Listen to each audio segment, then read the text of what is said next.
Reka mbasuhuze mwese abakurikira ibiganiro bya Radio Double FM. Uko bitangira guhera mu gitondo kugeza zisaha kuri uyu mwanya w'igitaramo. Igitaramo nyarwanda aho dutarama agati gaturika kandi kakaza.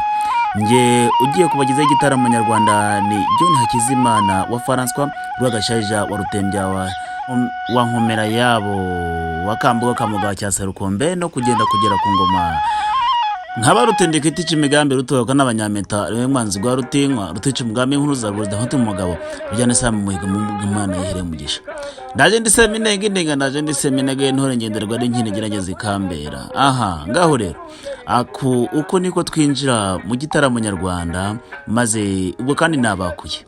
Reka mbanze mbashyiremo umurishyo mwiza, umurishyo w'ingoma. Izi ni ingoma zisukirwa zirwandirwa Gasabo zigaragaza umuco nyarwanda.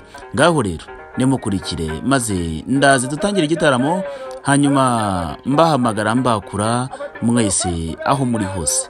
Haba iburasirazuba, haba iburengerazuba, haba amajyepfo, amajyaruguru, bamwe bari hamwe bita Ikaragwe. Ndabasuhuje cyane. Hari umusaza Rwamiko uri aho ngaho ku Gasese, ndamusuhuje cyane.